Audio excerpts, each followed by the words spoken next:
विघ्नहर्ता श्री गणेश, श्री गणेश, श्री गणेश। कुमार कार्तिकेय ने जब असुर अट्टासुर को शरण देने का निश्चय कर लिया तो तारकासुर ने भी उन्हें एक चुनौती दी कि यदि उन्होंने अगले दिवस तक अट्टासुर का वध कर दिया तो कुमार कार्तिकेय को आत्मदाह करनी होगी। कुमार कार्तिकेय ने तत्काल चुनौती स्वीकार कर ली, किंतु अब देवता हतप्रभ थे। कुमार कार्तिकेय, ये क्या हो गया आपसे? क्या कर दिया आपने ये?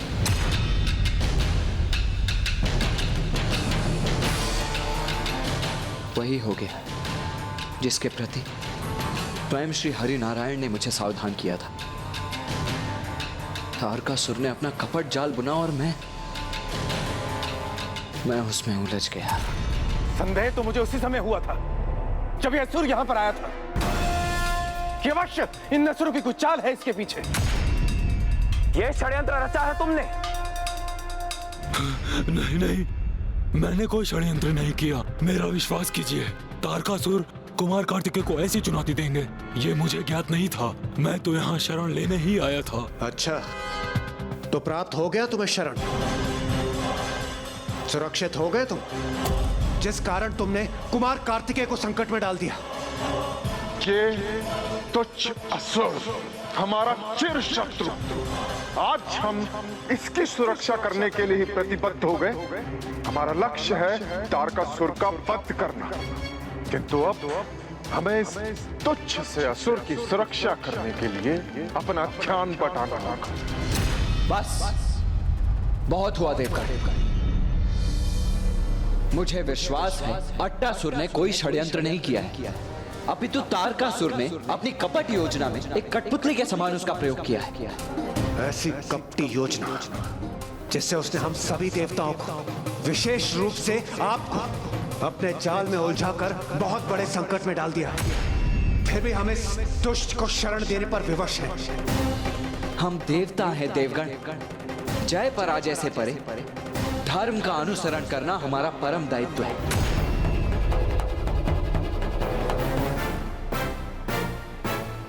अट्टासुर, तुम यहां सर्वथा सुरक्षित हो।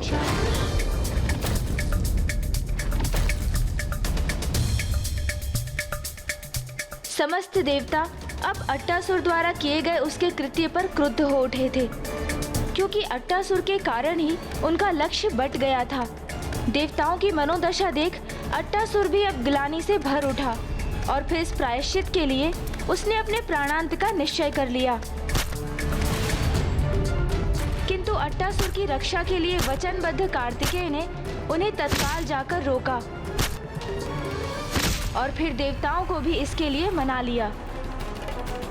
तुम्हें भयभीत होने अथवा ग्लानि अनुभव करने की कोई आवश्यकता नहीं है अट्टासुर। देखो, यहां अकेले नहीं हो तुम, एक से बढ़कर एक महायोद्धाओं से घिरे हो तुम, जो तुम्हारी सुरक्षा के लिए कटिबद्ध है।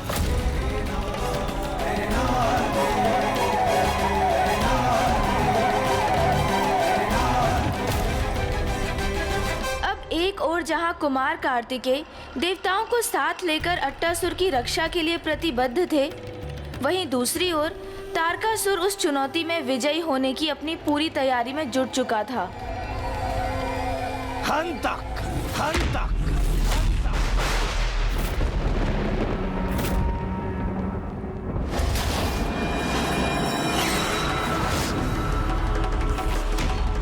ये क्या कर रहा है महायोद्धा अंता? हम पे अपना लक्ष्य क्यों साध रहा है? भागो, भागो, हटो,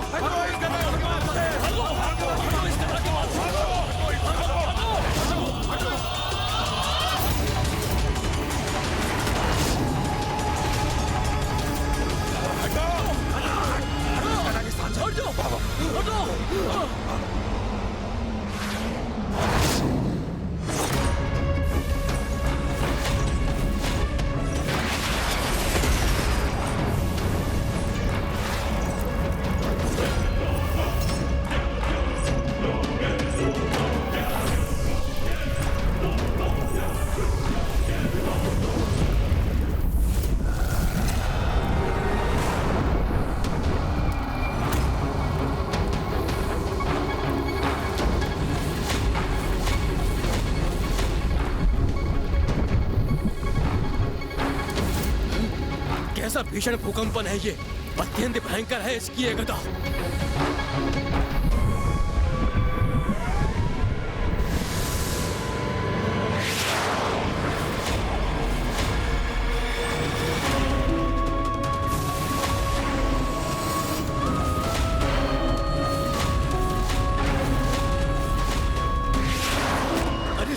अरे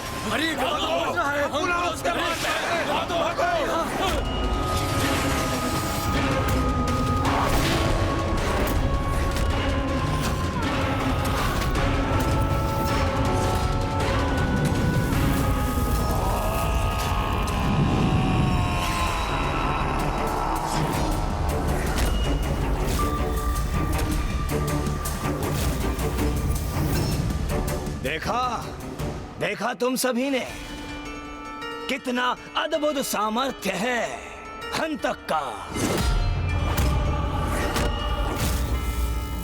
इसकी गदा अग्नि को ही नहीं, उसके साथ साथ समस्त अस्त्र शस्त्रों की शक्ति को भी सोख लेती है। विद्युत को अपने भीतर समाहित कर उसे अंधकारमयी ऊर्जा में परिवर्तित कर सकता है ये।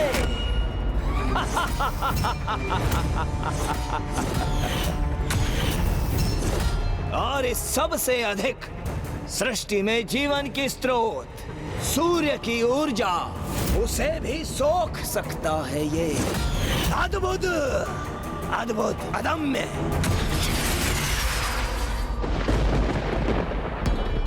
अग्नि एवं विद्युत से शत्रु का महासंहार करने वाला ऐसा कोई विलक्षण योद्धा और कोई अन्य हो सकता है क्या? हाँ? देव सेना में एक से एक विलक्षण योद्धा है। देवताओं में सबसे अग्रणी, मेघों और वर्षा को नियंत्रित करने वाले, विद्युत और बवंडर को उत्पन्न करने की शक्ति रखने वाले स्वयं देवराज इंद्र हैं।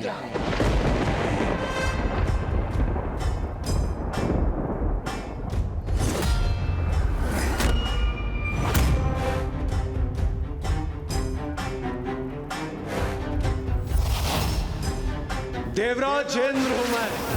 मेघ, वर्षा, विद्युत और बवंडर मेरी ही इच्छा से क्रियान्वित है और मैं अपनी विद्युत शक्ति से किसी का भी विनाश कर सकता हूं।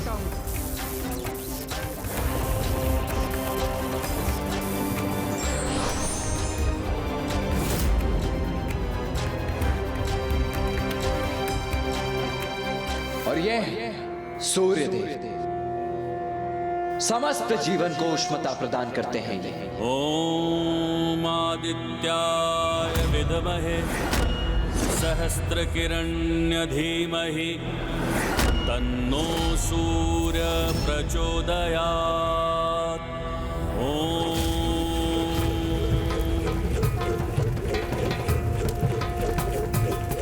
स्वयं माता आदिशक्ति अपने कुष्मंडा माता स्वरूप में उस ऊर्जा की स्रोत है।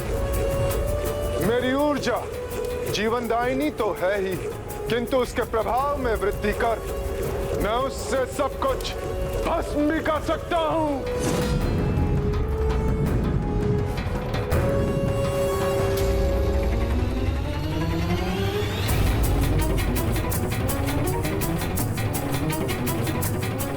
अग्निदेव,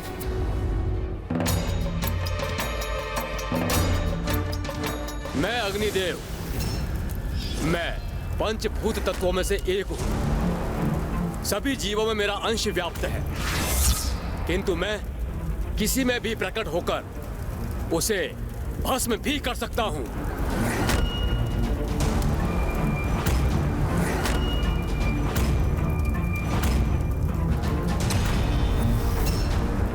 कंदेरा, कंदेरा।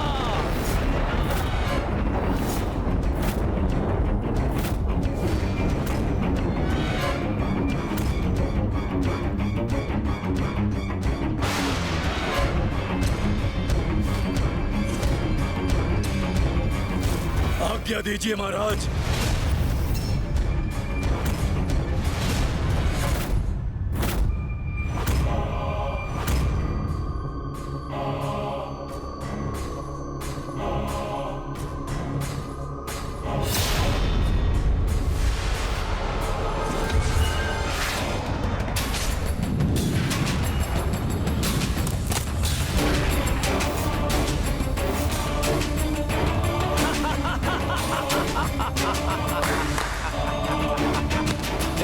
अद्भुत!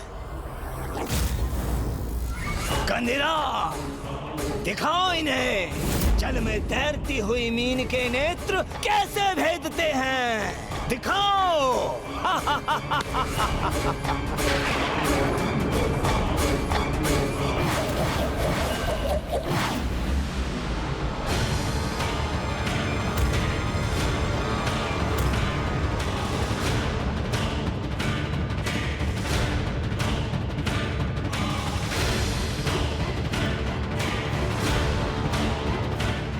एक साथ इतने बाण और इसके लक्ष्य तो हम लोग हैं।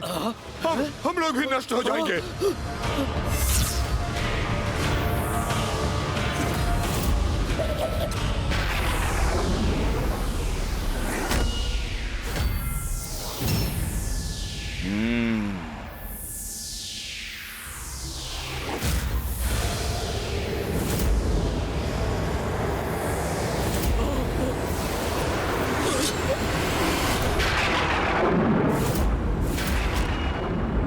उत्तम, अति उत्तम।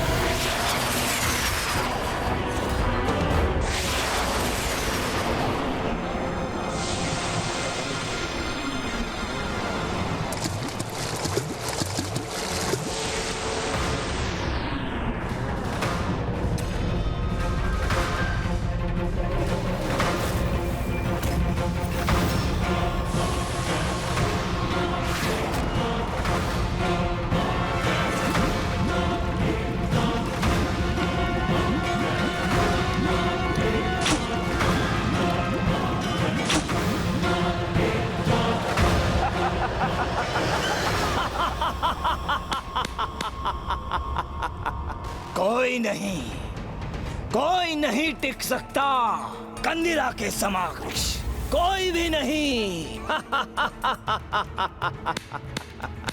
बहुत अच्छे कंदिरा।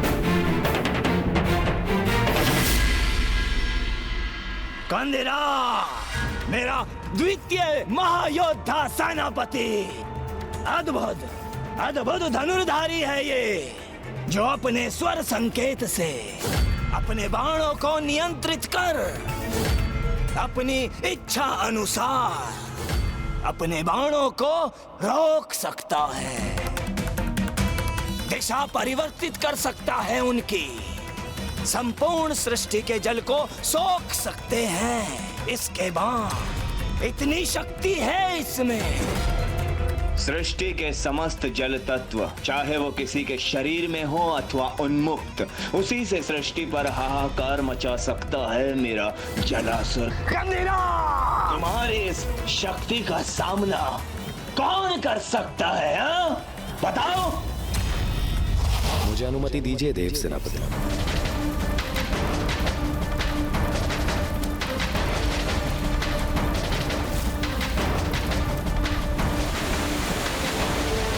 पीछे हट जाओ अट्टासुर।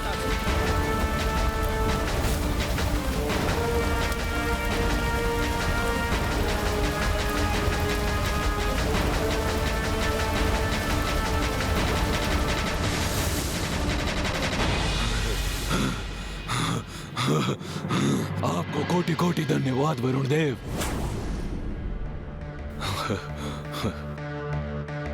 वरुण देव हूं मैं। जल तत्व मेरे अधीन है और जल का विशेष गुण है, वो यदि कोमल है तो कठोर रूप भी धारण कर सकता है, वो यदि जीवन प्रदान करता है तो अपने प्रभाव और अपने प्रभाव से जीवन ले भी सकता है। उसी जल रूपी शक्ति का स्वामी हूं मैं। और अब मेरा तृतीय गुप्ता युद्ध, मेरा महायोद्धा सेनापति वेत्रपानी।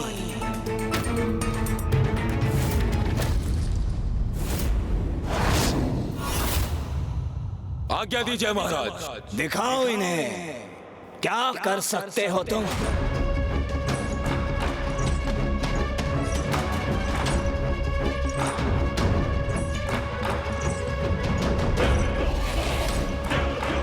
मात्र एक सूल, फिर तो मैं अनुमान लगा सकता हूं कि ये क्या करने वाला है। ये किसी पर्वत पे अपने सूल से प्रहार कर उसे नष्ट करेगा, है ना महाराज? उचित कहा तुमने। मुझ में कोई विशेष शक्ति नहीं, मात्र एक शूल ही तो है। तो प्रतीक्षा किस बात की? दिखा दो हमें कि कितना विनाश कर सकता है तुम्हारा ये शूल। उचित है तो फिर देखो।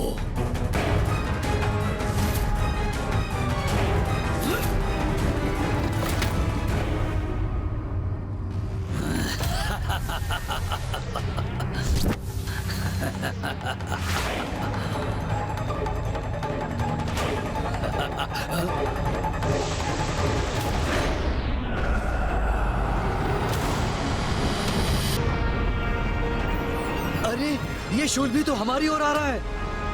भागो भागो, अरे भागो भागो।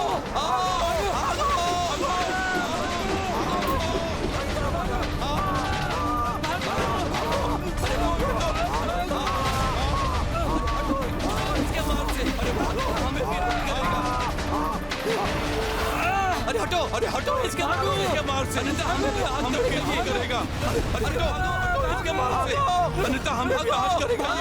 भागो, अरे भागो, अरे भागो। साहस है तो इस शूल को रोक कर दिखाओ।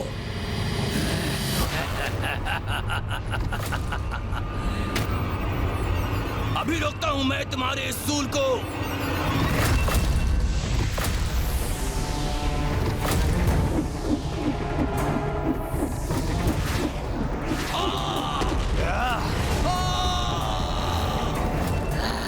महाराज, इसे रोकिए महाराज, अन्यथा ये मेरा अंत कर देगा।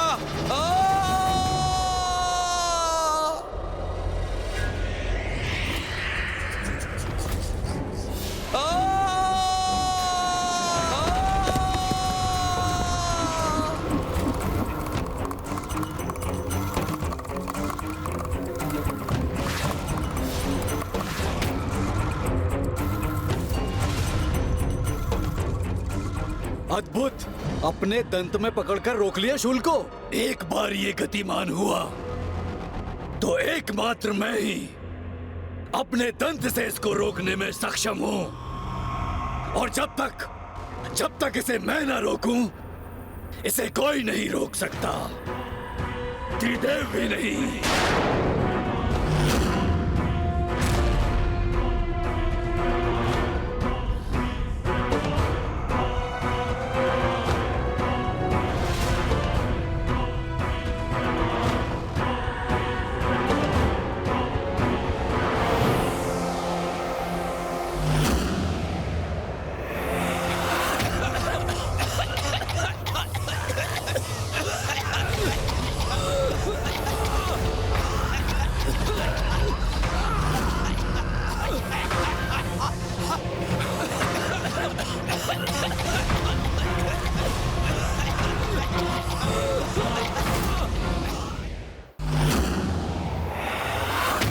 मैं अपने शूल के प्रभाव से वायु को सोखकर अपने शत्रुओं की श्वास को बाधित कर सकता हूँ। ऐसा अंधकार मैं शून्य उत्पन्न कर सकता हूँ मैं, जो ब्रह्मांड के समस्त वातावरण को अपने भीतर समाहित कर ले।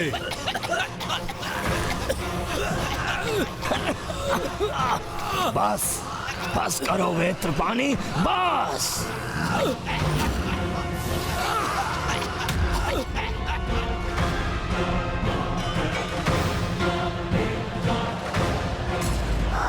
है कोई? जो इसका सामना कर सके? वायु के देवता स्वयं वायुदेव हैं हमारे साथ। वायु के देवता अर्थात वायुदेव तीव्र गति का वायु प्रवाह और प्रचंड बवंडर उत्पन्न कर सकते हैं, है ना? शून्य भी उत्पन्न कर सकता हूं मैं।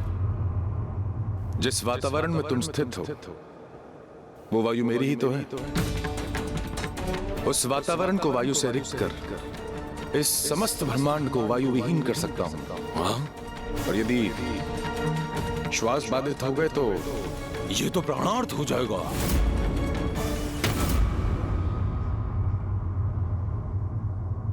और वो देखिए कुबेर देव जी भी हैं हमारे साथ, जो गदा युद्ध में सर्वाधिक निपुण है।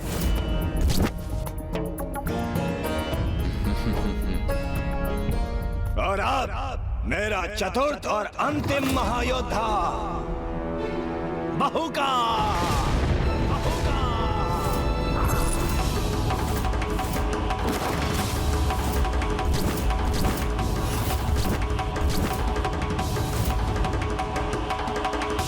आज्ञा महाराज।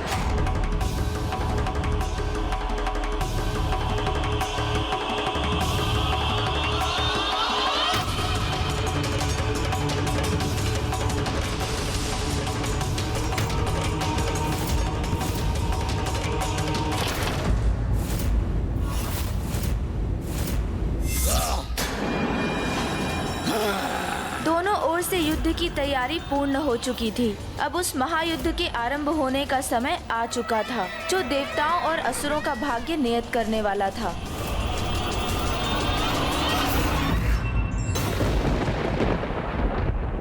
बहुका।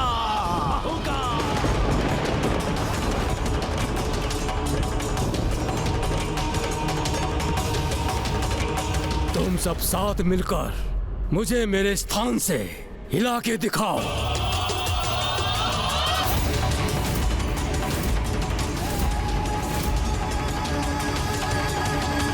क्या हुआ?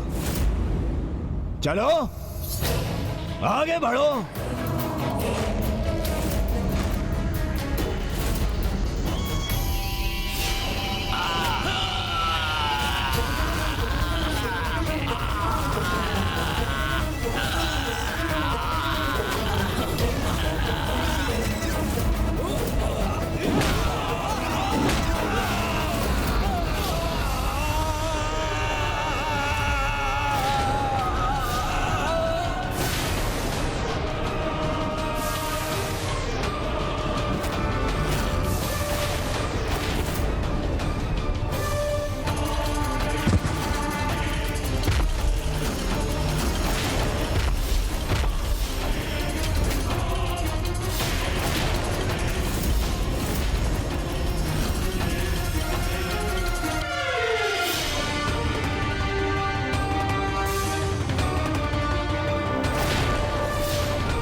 तुम्हारी शक्ति का परिचय इन्हें प्राप्त हो गया बहुका।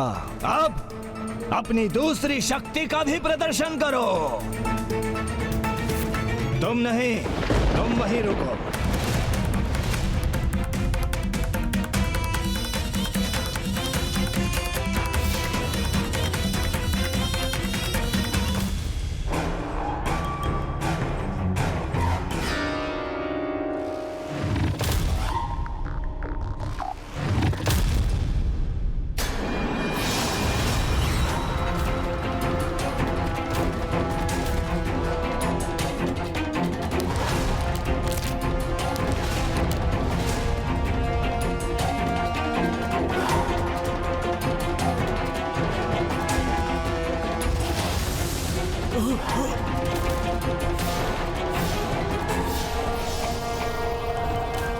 वो सैनिक की प्रतिछाया के साथ निकल गया उसको।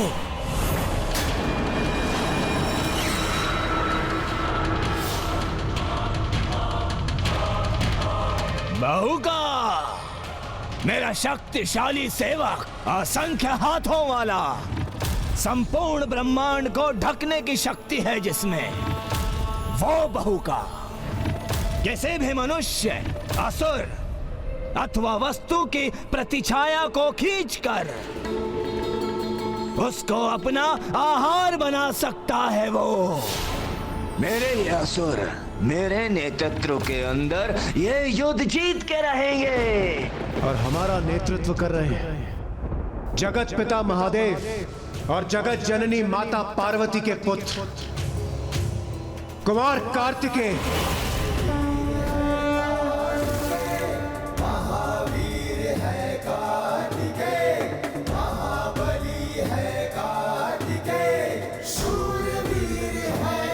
आपका परिचय तो प्राप्त है मुझे कुमार कार्तिकेय।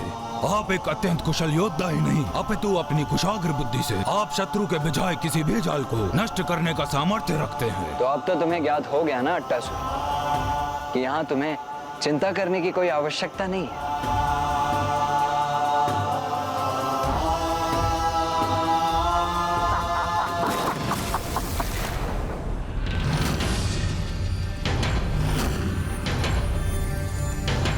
क्या हुआ अट्टासुर? क्या अब भी तुम्हारे मन में कोई संशय शेष है?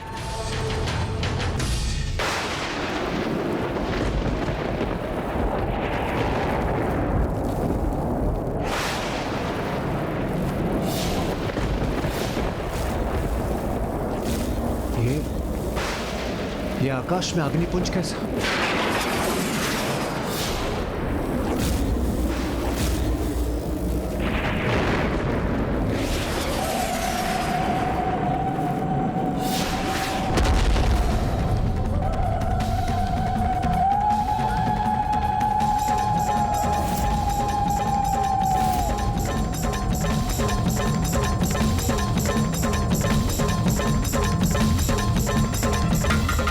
समस्त देवी देवताओं में सर्वाधिक श्रेष्ठ योद्धा।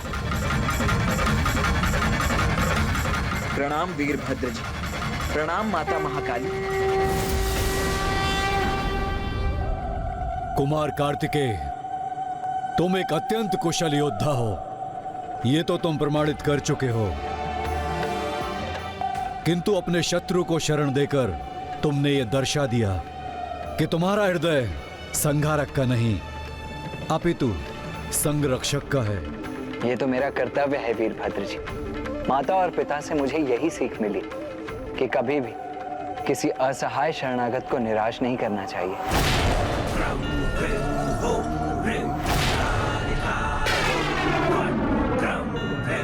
तुमने कुमार कार्तिकेय के प्रश्न का उत्तर नहीं दिया। जी प्रश्न? कौन सा प्रश्न? वही प्रश्न जो कुमार कार्तिकेय ने हमारे आगमन के पूर्व पूछा था कि जो कुछ भी उन्होंने कहा, क्या उसके बाद भी तुम्हारे मन में कोई संशय शेष है?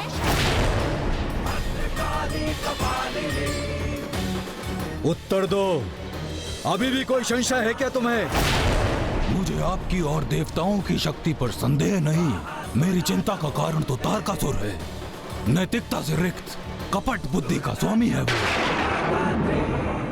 और अपनी कपट बुद्धि का प्रयोग कर वो युद्ध में विजयी होने के लिए कैसी नीचता का प्रदर्शन करेगा, इसका अनुमान लगाना भी कठिन है। तब तो उस दुराचारी अधर्मी को दंडित कर और अधर्म पर धर्म की विजय सुनिश्चित करने में और भी आनंद आएगा मुझे।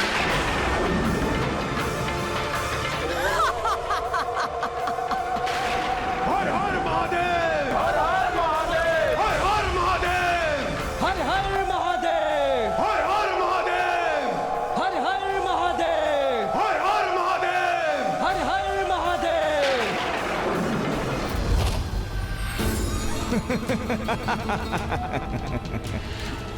बहुत आनंद आएगा मुझे देव सेनापति। तुम्हें तनिक भी अनुमान नहीं होगा कि कल मैं तुम्हें कैसे चकित करूंगा। अपने चिता को तैयार करवा लो महादेव पुत्र, क्योंकि कल तुम्हारा अंत निश्चित है।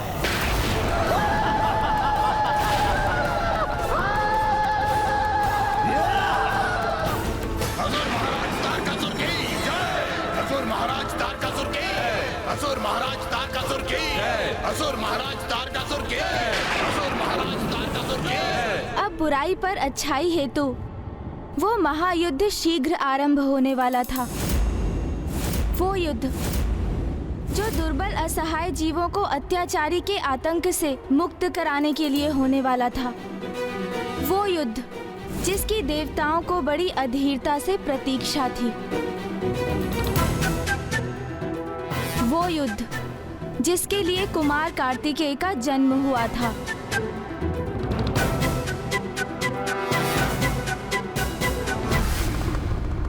ओम नमः शिवाय, ओम नमः शिवाय, ओम नमः शिवाय। मेरा पुत्र कार्तिकेय वह सृष्टि की रक्षा हेतु आगामी युद्ध के आरंभ की तैयारी कर रहा होगा। हर हर महादेव।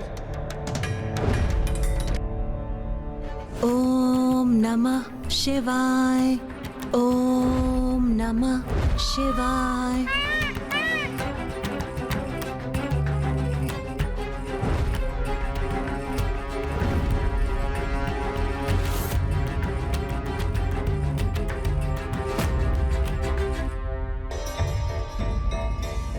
युद्ध के पूर्व किसी प्रकार का तनाव अथवा चिंता नहीं होनी चाहिए उसे।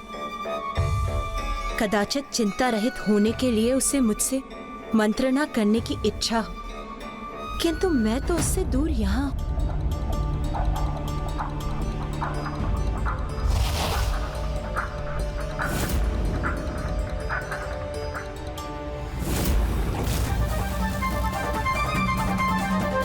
नाथ,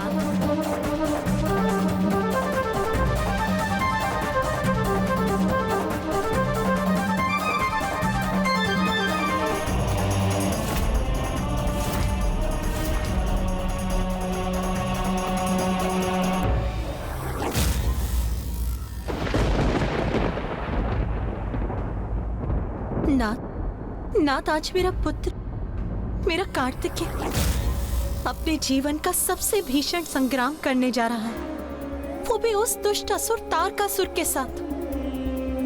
मुझे मेरे पुत्र की चिंता सता रही है।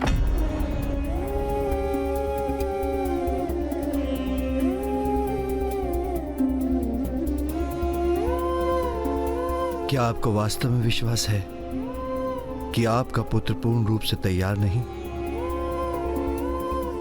स्मरण कीजिए, जब आपको प्रतीत हुआ था कि अभी पुत्र कार्तिकेय युद्ध के लिए तैयार नहीं, तभी क्या किया था आपने? आपने स्वयं उसे प्रशिक्षित किया था।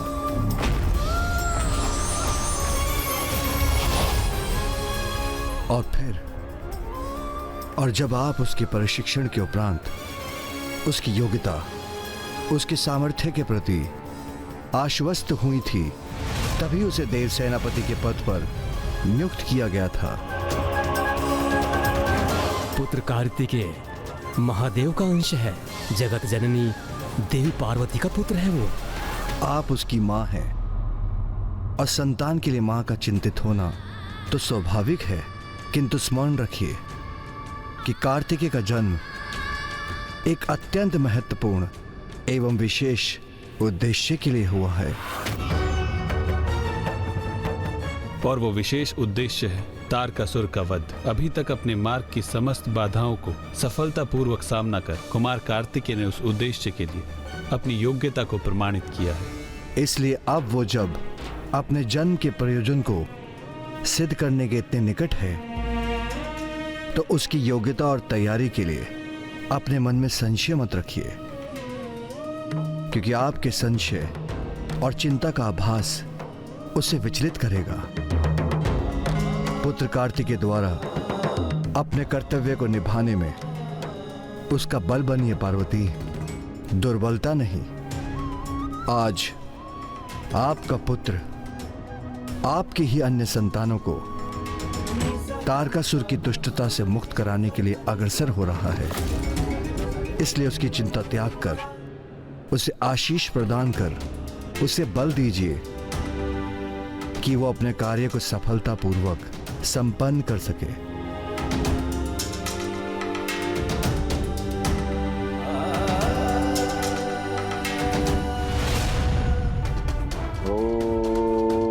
नमः शिवाय।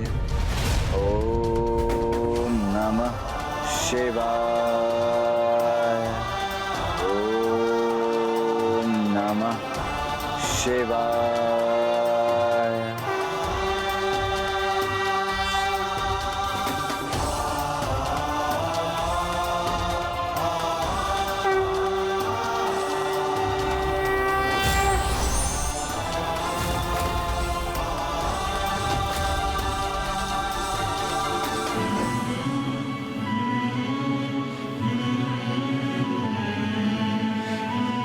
माँ, पिताश्री, इस युद्ध में जाने से पूर्व मेरे मन में मात्र एक ही इच्छा है कि मैं आपके चरण स्पर्श कर आपका आशीष प्राप्त कर सकूं। अवश्य पुत्र।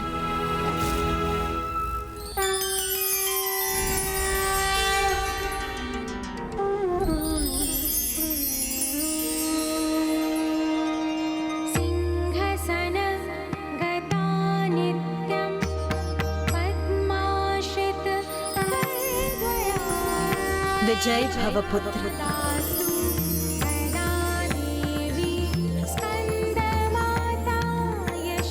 मेरी भी यही कामना है पुत्र कि शीघ्र इस युद्ध में तुम विजयी हो। आयुष्मान भव पुत्र।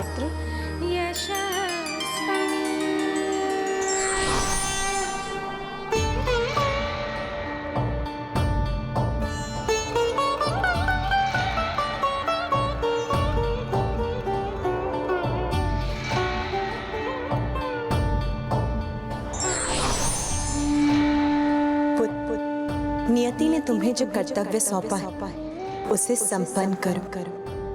भली भांति नेतृत्व करो देवसेना। अट्टासुर को दिया वचन निभाओ पुत्र, और तारकासुर के आतंक से मुक्त करो देवताओं को।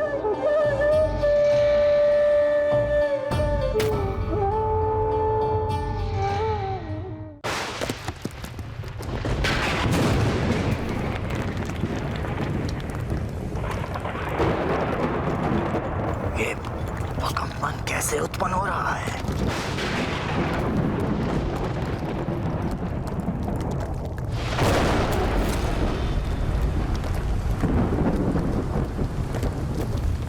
देवसेना।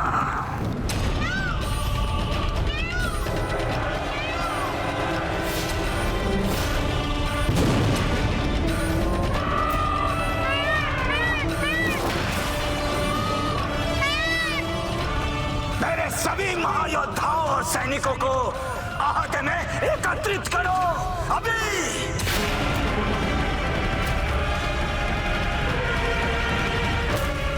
मुझे ज्ञात है आप में से अधिकांश का यही मत है कि जो युद्ध हमने तारकासुर का वध करने के लिए आरंभ किया था, अब उसका लक्ष्य अट्टासुर की सुरक्षा में परिवर्तित हो गया है। और आप सभी का यह विचार सर्वथा उचित है।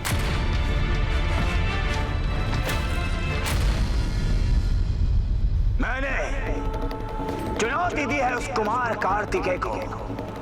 आज सूर्यास्त से पहले उस अट्टासुर का अंत करूंगा मैं। कितना सरल बना दिया है ना मैंने इस युद्ध को, क्योंकि अट्टासुर का अंत होगा तो उस महादेव पुत्र को आत्मदाह करने पर विवश होना पड़ेगा और हम विजयी होंगे। हम तो जाओ और अंत कर दो उस अट्टासुर का। अपना उत्तरदायित्व निभाओ। जाओ। सर्वथा उचित है आपका यह विचार कि यह युद्ध अट्टासुर की सुरक्षा के लिए लड़ा जा रहा है। अट्टासुर जैसे असहाय और निर्बल जीवों की सुरक्षा के लिए है ये युद्ध। दंडित करूंगा तारकासुर को मैं। ये प्रण लिया है मैंने, और उसका आरंभ अट्टासुर की सुरक्षा से करूंगा। क्योंकि देवता होने के नाते दुर्बल और निरीह असहाय प्राणियों की रक्षा करना हमारा परम कर्तव्य, परम धर्म है। दुर्बल था वो, असहाय था वो अट्टासुर, इसलिए बहिष्कृत कर दिया मैंने उसे, बहिष्कृत। और उसने मेरे शत्रुओं के पास जाकर शरण प्राप्त कर ली। देवता उसकी रक्षा को अपना धर्म मानते हैं तो मानने दो, किंतु सत्य तो ये है, जो दुर्बल है, जो स्वयं अपनी रक्षा करने में असमर्थ है, उसे जीवित रहने का कोई अधिकार नहीं, ना कदापि नहीं। आज मैं आप सभी को जिस युद्ध के लिए प्रेरित कर रहा हूं, वो ये युद्ध होगा बुराई पर अच्छाई की विजय हेतु।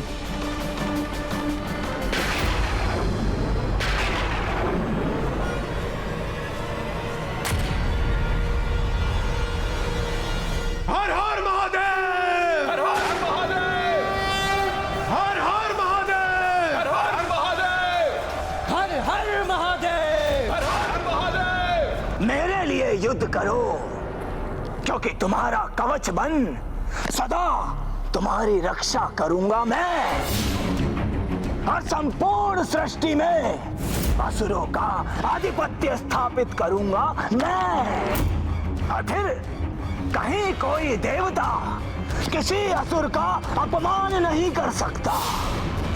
तो जाओ और अपने महानतम महाराज के लिए युद्ध करो। जाओ जाओ जाओ। असुर महाराज तारकासुर की जय, असुर महाराज तारकासुर की।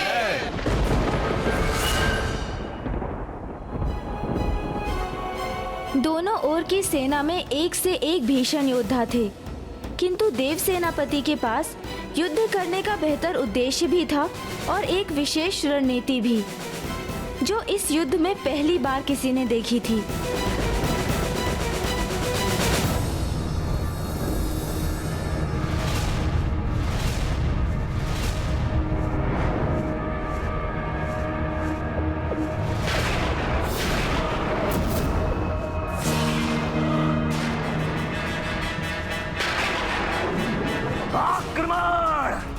करो इस अट्टासुर का, और तुम्हारे मार्ग में यदि कोई भी देव सैनिक आए तो उसका भी अंत कर दो।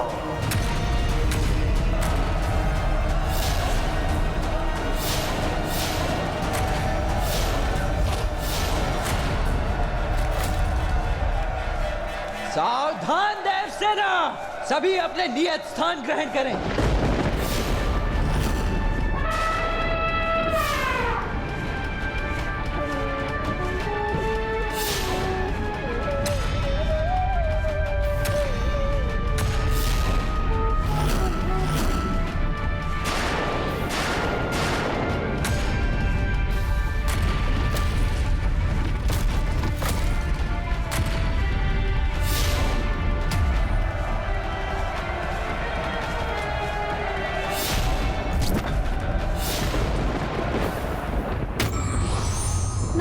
प्रथम कर्तव्य होता है कि वो अपने दल का उत्साह बढ़ाए और किसी भी युद्ध के लिए अपनी सेना को प्रेरित करे। धार्मिक वीडियो सबसे पहले देखने के लिए हमारे चैनल को सब्सक्राइब करें और बेल आइकन दबाएं।